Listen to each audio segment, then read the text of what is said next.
Alors, bonjour à tous. Alors, je suis ici à la pêche dans un cadre véritablement paradisiaque.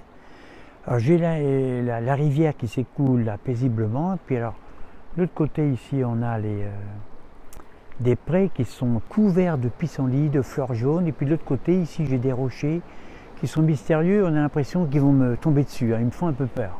Voilà. Alors, je me pose au calme parce que j'aimerais parler avec vous de la vaccination. Qu'on parle ensemble. Bon, voilà. Aujourd'hui, 1 an et demi après le début de la pandémie, le virus n'a tué en réalité que 3 millions de personnes sur les 7,5 milliards d'humains. C'est un constat, c'est tout.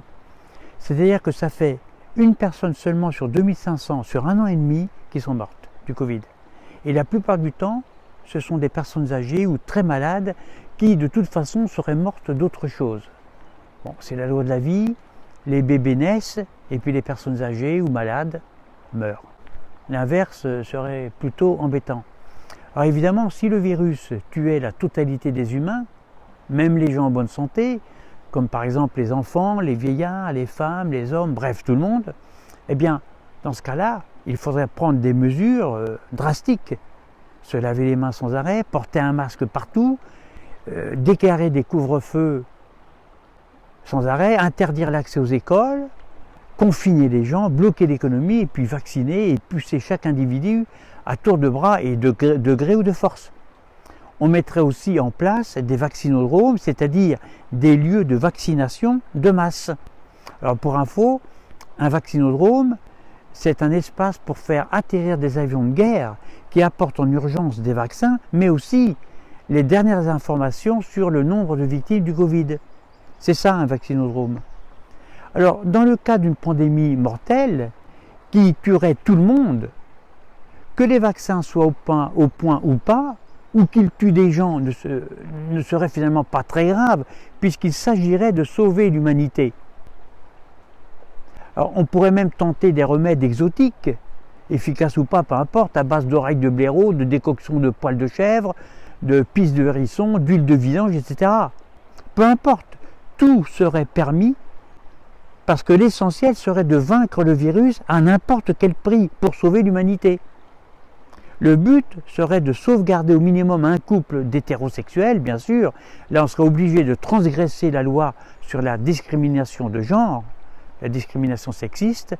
Alors, on sauvegarderait un homme et une femme de préférence, qu'on pourrait appeler, par exemple, Adam et Ève, juste pour marquer notre victoire, notre immense victoire contre le virus.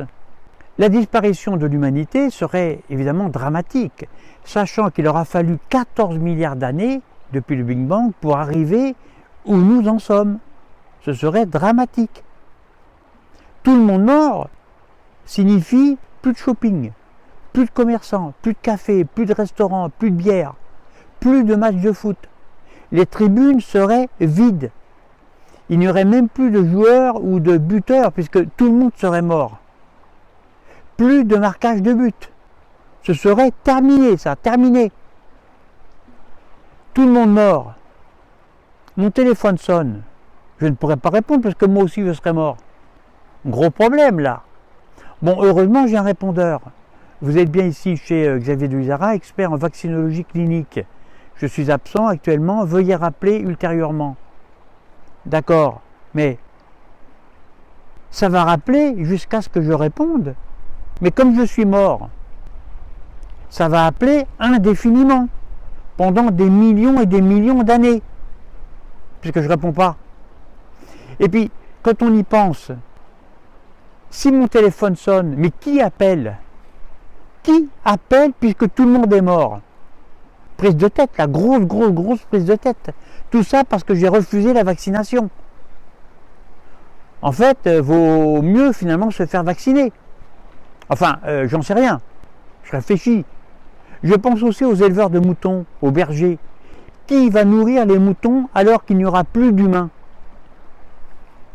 Qui va les manger au moment des fêtes religieuses de la Pessah, de Pâques ou de l'Aïd? Les moutons vont se multiplier comme des bêtes. Depuis les temps bibliques, on les a tellement habitués à se faire égorger qu'ils vont manifester, qu'ils vont descendre dans la rue pour qu'on les égorge sur les autels de la paix, selon les traditions des uns et des autres. C'est forcé, ça. Ah, ils s'étonneront, les moutons. Ben, cette année, on ne nous mange pas. Mais c'est quoi le délire? Elle est où l'embrouille? Ils vont se poser des questions. Et comme on ne les mangera pas, alors ils offriront leur gorge aux gros loups qui traînent, qui eux ne se gêneront pas. Chez les loups, Brigitte Bardot et les véganes, c'est de la pisse d'agneau, ça, rien d'autre. Hein. Ça ne les incommode pas du tout.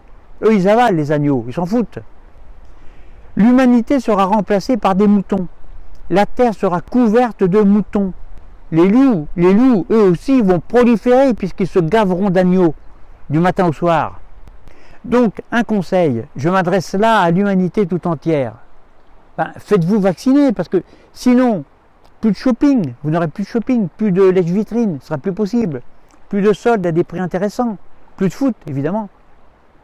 Mais il y aura beaucoup de moutons et des gros loups partout sur Terre avec des téléphones qui sonneront sans arrêt pendant des millions d'années. Moi, je rêve d'un monde meilleur. Alors, si vous voulez un monde meilleur, voilà ce que vous devez faire. Fermez vos gueules, confinez-vous, vaccinez-vous. Tremblez, bonnes gens, tremblez. Personnellement, moi, je suis un expert en vaccinologie clinique. Je passe souvent à la télévision, hein, certains m'ont reconnu peut-être. Hein. On me reconnaît facilement avec ma blouse blanche, avec j'ai un stéthoscope aussi autour du cou, ce qui prouve bien le sérieux de mon expertise. Hein. Alors, mais là, bon, j'ai ma chemise, enfin pas ma chemise, ma blouse, elle est au lavage, parce que je l'ai salie à la pêche en vidant des poissons. Hein. Et en plus, pas de bol, parce qu'en voulant, je voulais attraper une belle truite, et puis j'ai fait tomber le stéto dans la rivière. Avec tous les essais cliniques et des vaccins que j'avais dans ma bourriche. C'est bon, un peu chiant ça. Bon. Bref. Alors, expert en vaccinologie clinique, ça veut dire que je suis en fait comme tout le monde. Hein, je ne suis pas supérieur à vous, évidemment. Hein, mais simplement, je n'y connais pas grand-chose en vaccin, mais disons que je suis très sérieux et j'ai l'air sérieux. Voilà, hein, c'est ça qui est important. Alors, je vais vous donner 2 conseils à suivre à la lettre. Premier conseil, faites-vous vacciner, c'est très important. Je vous en supplie, faites-vous vacciner. N'écoutez pas les imbéciles qui vous conseillent le contraire. Hein? Ensuite, deuxième conseil, aussi important que le premier, ne vous faites jamais vacciner. N'écoutez pas les imbéciles qui vous conseillent le contraire. C'est clair. Et puis en bonus, je vous donne un 3e conseil. Allumez votre télé, asseyez-vous confortablement sur votre canapé et puis là, écoutez attentivement les pros et les anti-vaccins, nuit et jour. Ne débranchez plus votre télévision, c'est elle qui vous nourrit le cerveau, qui vous nourrit l'esprit. Eh bien, en quelques jours seulement, vous tournerez un bourrique autour du virus.